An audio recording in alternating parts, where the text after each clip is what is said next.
Auzubillahi minash-shaitanir-rajim. Bismillahir-rahmanir-rahim. Dear students, today it's my fourth lecture in respect of the torts, and today I discuss chapter 3, which contain the personal disabilities. अब जहाँ तक personal disabilities की बात आती है तो इसका मतलब ये है पर्सनल डिसेबिलिटीज़ का कि वो अशख़ास जो अपनी किसी उज़र या ज़ाती माजूरी की वजह से जो है वो अपना केस वगैरह दाखिल या अपना मुकदमा वगैरह दायर करने के मुस्तहिक़ हों, या वो अपनी इस ज़ाती माजूरी की वजह से ना करा सकते हों। अब इसमें पर्सनल डिसेबिलिटीज़ की जहाँ तक बात है तो इसमें इसकी जो डेफिनेशन है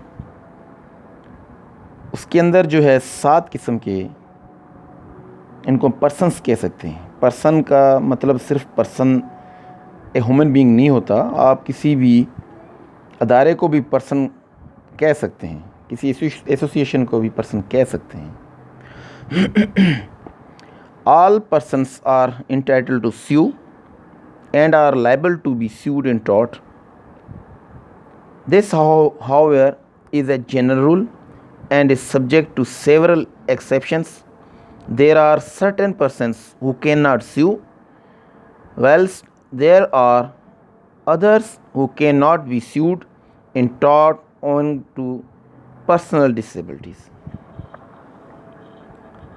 Who can नॉट स्यू की जहाँ तक बात है कि वो कौन जो केस दाखिल नहीं करवा सकते, मुकदमा दायर नहीं कर सकते, तो वो कौन से ऐसे अशख़ास हैं या पर्सन्स हैं। एक आ जाता है उसके अंदर नंबर फर्स्ट, कन्वेक्ट, सज़ा याफ्ता।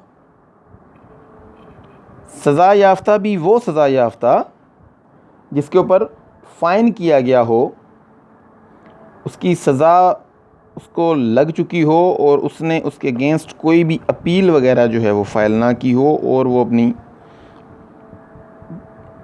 पूरी कर चुका हो सज़ा, और ऐसी सज़ा कि जिसमें कि पैसे के लेन देन की ज़्यादातर बात हो, वो मकरूज़ हो। अब जो बंदा खुद ही किसी फर्म या एसोसिएशन का मकरूज़ है और उसने ऐसा केस डालना है, तो मतलब उससे तो फिर कुछ मिलने वाला नहीं है कि अगर वो कोई केस डाल भी देता है, दायर भी कर देता है मुकदमा लॉ ऑफ टॉर्ट्स के ज़िम्मे में रह करके हत्या की इज़्ज़त का या ऐसा कोई और, तो उसकी तो अपना तो कोई स्टेटस रहा नहीं ना पर्सनल। तो ऐसा बंदा जिसके लिए इसकी जो डेफिनेशन कन्वेक्ट की जो यहाँ पर लिखी गई है, एक convict who sentence was in force and unexpired and who was not lawfully at large under any license could not sue for an injury to his property और for recover of a debit. At common law a convict may sue for any personal wrong such as assault or slander, and there is nothing to prevent him still from doing so.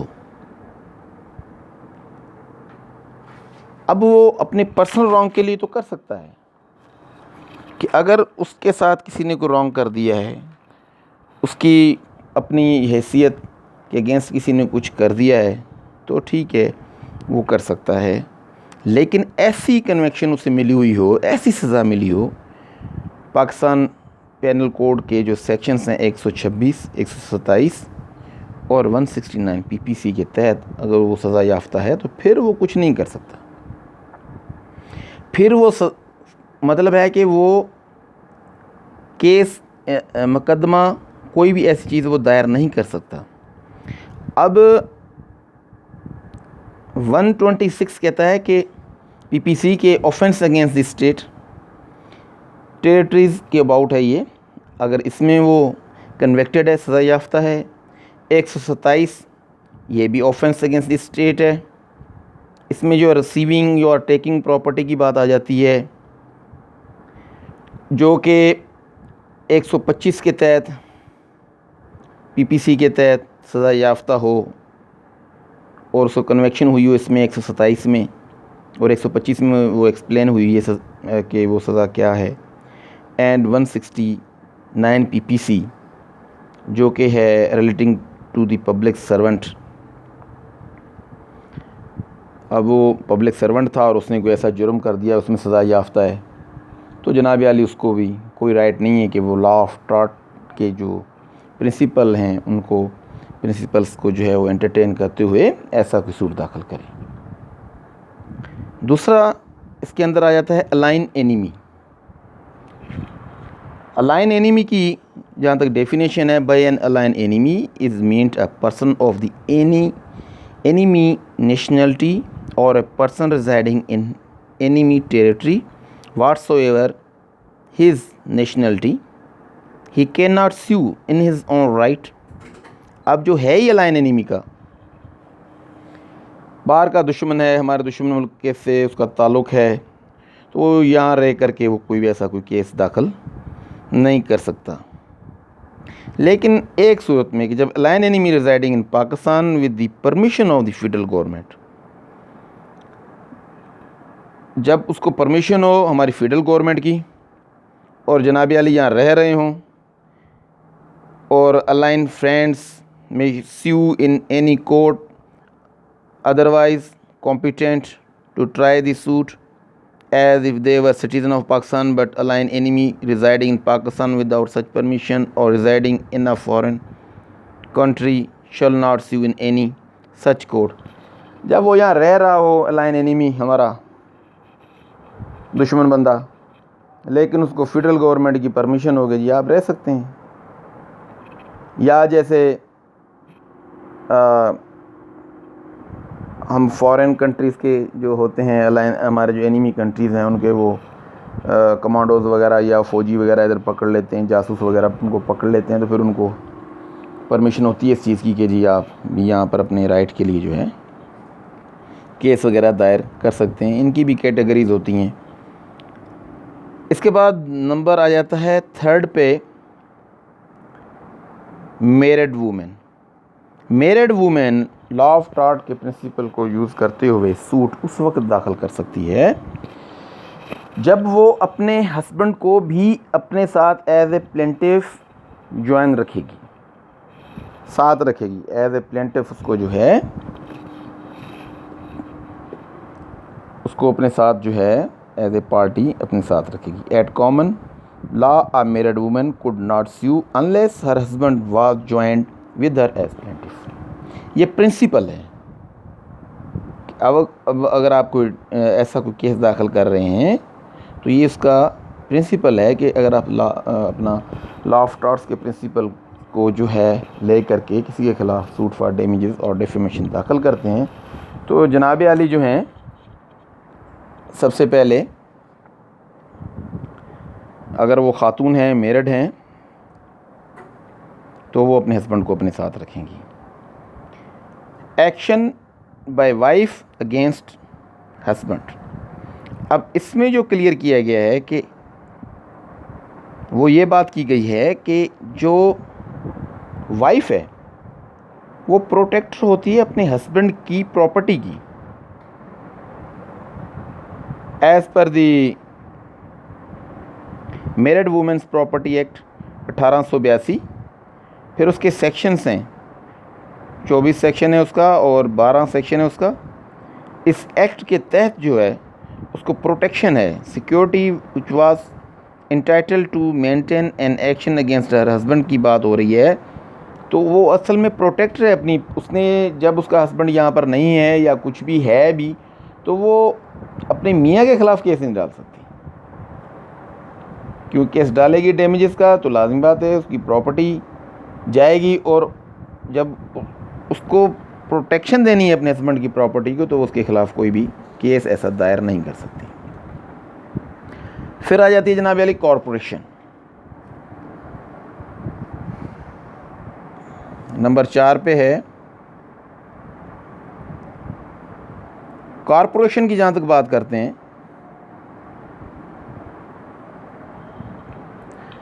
तो corporation में sue for a label और any other wrong affecting property और business. अब इस तरह के जो matters होते हैं, कॉरपोरेशन के जो लेबल्स होते हैं, उनके लोगो होते हैं, उनके स्लोगन्स हो गए, इन चीज़ों के को लेकर के कॉरपोरेशन जो है वो सूट अपना दाखिल कर सकती है इंडिविजुअली किसी की भी अगेंस्ट। तो इसलिए क्योंकि इसमें फिर इन्वॉल्व हो जाता है लॉ ऑफ रजिस्ट्रेशन भी इसमें इन्वॉल्व हो जाता है। उनकी जो रजिस्टर्ड प्रोडक्ट्स होती हैं उनकी कोई कॉपी बना रहा है या उनके प्रोडक्ट के कोई डब्बे इस तरह के बना करके कोई उन प्रोडक्ट 2 नंबर डाल के उसमें सेल आउट कर रहा है, तो जनाब अली इसमें जो है कॉरपोरेशन जो है वो अपना पूरा जो है वो अपना जो है वो क्लेम जो है as per the principles of the law of torts जो है वो अपना केस दाखिल कर सकती हैं। अब सूट अगेंस्ट कॉरपोरेशन जो है वो भी हो सकता है। अगर आप उस कॉरपोरेशन के अगेंस्ट कोई सूट दाखिल करना चाहते हैं तो आप भी उसके अगेंस्ट सूट दाखिल कर सकते हैं अगर कॉरपोरेशन कोई ऐसा काम करती है जो कि इंडिविजुअली आप उससे हिट होते हैं, कोई टेक्निकल डिफ़िकल्टीज़ आपको वो दे रही है, कोई रॉन्ग और ऐसी कोई मतलब कॉरपोरेशन ने कोई ऐसा कोई अपना कॉरपोरेशन का मतलब होता है कि एक अदारा उसमें जो है होते हैं कॉरपोरेशंस में काफ़ी ऐसे इदारे आ जाते हैं। अगर कोई बड़ा कोई सिस्टम चला रहा है बंदा, उसके कारखाने 2-4, तो वो भी एक कॉरपोरेशन के ज़िम्मे में आ जाती है कि ये उसकी कॉरपोरेशन है, उसका अपना एक अदारा है। तो इसमें भी अगर वो कोई बात ऐसी हो जाती है कि जिससे आपकी पर्सनल इंडिविजुअली आप हिट हो रहे होते हैं तो आप भी कॉरपोरेशन के अगेंस्ट सूट दाखिल कर सकते हैं, आपको कोई रोक टोक नहीं है इसमें। तो इसके अबाउट इसमें लिखा गया है जो कुछ भी है, ये सारा अथॉरिटीज़ ही हैं इसके अंदर, इंडिया की अथॉरिटीज़ हैं ज़्यादातर, क्योंकि पहले जो है सूट जो होते थे लॉ ऑफ टॉर्ट्स के तहत एट द टाइम ऑफ जो ब्रिटिश गवर्नमेंट थी, तो वो इन्हीं उसूलों पे ज़्यादातर चल रहे होते थे। फिर इसमें यूनिकॉर्पोरेटेड एसोसिएशंस भी हैं। अभी यूनिकॉर्पोरेटेड एसोसिएशंस जितनी भी हैं, जैसे ट्रेड यूनियन है, अब वो जनरली जो है maintain an action in tort and an action for libel is no exceptions to that rule. फिर आगे ये कहते हैं कि an unincorporated associations which was not registered as an association at the time of the publication of an alleged libel cannot sue for the libel, and it cannot sue after incorporation for the injury alleged to be done to its members before it was incorporated। अब ये भी कोई authority है, इसमें mention की गई है, India की कोई अथॉरिटी होगी, लाजमी बात है, पाकिस्तान बनने से पहले की है। अब यूनिकॉर्पोरेटेड, अब जो एसोसिएशंस हैं, अब यूनिकॉर्पोरेटेड मतलब बहुत सी एसोसिएशन जब इकट्ठी करके कोई एक चीज़ बना ली जाती है तो वो यूनिकॉर्पोरेटेड कहलाती हैं, ठीक है। अब उनके अगेंस्ट या वो यूनिकॉर्पोरेटेड किसी के अगेंस्ट कोई ऐसे इंडिविजुअली कोई ऐसे मैटर्स हो जाते हैं तो भी वो केस एक दूसरे के ऊपर डाल सकते हैं, कोई मना नहीं है इस चीज़ के अंदर भी। लेकिन नंबर 6 पे आ जाता है इन्फेंट। अब जो छोटा बच्चा है उसने अगर केस डालना है प्रॉपर्टी का, डैमेजेस का, व्हाट्सोएवर, तो भी वो डाल सकता है पाकिस्तान के अंदर। लेकिन इसमें जो है वो डालेगा अपने नेक्स्ट फ्रेंड के through. An infant may sue for any wrong done to him, he must of course sue by his next friend. अब नेक्स्ट फ्रेंड के लिए जो है जब कोई डैमेजेस का सूट डालेगा या कोई प्रॉपर्टी का सूट डालेगा तो उसके अंदर सिविल प्रोसीजर के ऑर्डर 32 के तहत जो है एक एप्लीकेशन होती है कि जनाब अली मुझे जो है इसका नेक्स्ट फ्रेंड मुकर्रर किया जाए। फिर उसकी मदर हो सकती है, फादर हो सकता है, ब्रदर हो सकता है, जो कि एडल्ट हो, यंग हो, 18 साल से ज़्यादा हो, NIC बनना हो। तो जनाब अली उसको एज ए नेक्स्ट फ्रेंड पहले जो है उसकी एप्लीकेशन अलाउ कराई जाती है और उसको जो है उसका केस जो है वो दाखिल हो सकता है इन्फेंट का। इन्फेंट मीन्स कि शेर ख्वार बच्चा, छोटा बच्चा, 18 साल से कम उम्र का बच्चा, चुन्ना मुन्ना जो भी है, तो वो भी केस दाखिल करवा सकता है, उससे भी कोई मना नहीं है। लेकिन फिर इसमें ये भी देखा जाता है कि जैसे ये ऊपर लिखा हुआ है एक 1933 की साइटेशन है, फिर 1890 की साइटेशन है। अब इसमें जो वाक़या बयान किया गया है कि कोई ट्रेन थी, उस ट्रेन में वो खातून को कोई इंजरी आ गई ट्रेन के हादसे में, वो बच्चा भी जो है वो मतलब है कि बॉर्न ही नहीं हुआ था लेकिन अपनी मदर के पेट में था, तो लेकिन जब पैदा होता है तो फिर जनाब अली वो डैमेज क्लेम करने बैठ जाता है, उसे कुछ भी नहीं मिलता। बहरहाल कोर्ट ऑफ कनाडा जो है, सुप्रीम कोर्ट ऑफ कनाडा, फिर भी उसके लिए वो रेमेडी इख्तियार करती है कि हाँ जी ठीक है, आप भले थे, अभी पैदा ही नहीं हुए थे लेकिन आप थे और आपकी मदर के साथ ये हादसा पेश आ गया था, वाट्सएवर जो भी है, तो वो से उसमें रिलीफ मिल जाता है उसको। देखें हर मुल्क में जो है अपनी अपनी थॉट्स होती हैं, इस थॉट्स के मामलात में अपना अपना लेवल होता है। वो सिविलाइज्ड कंट्री स्टार्टिंग से ही हैं, उनकी सोच समझें, उनकी ईमानदारियाँ, उनकी ये वो बातें, वो सब अपनी जगह हैं। उधर की कोर्ट्स का एटीट्यूड, वहाँ की वकला का एटीट्यूड, वहाँ के बंदों का एटीट्यूड हमसे बहुत डिफरेंट है।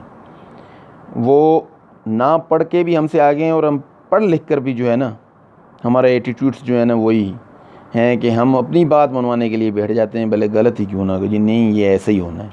लेकिन उन लोगों में ये ज़रूर है कि जो बात होती है उसको एक्सेप्ट ज़रूर करते हैं। तो जनाब हमें भी जो है उन्होंने असल में हमारे इस्लाम के जो रूल एंड रेगुलेशंस हैं उनको अडॉप्ट कर लिया है, और वो जो है हम मुसलमान होते हुए भी इन रूल ऑफ रेगुलेशंस को अडॉप्ट नहीं कर पा रहे हैं।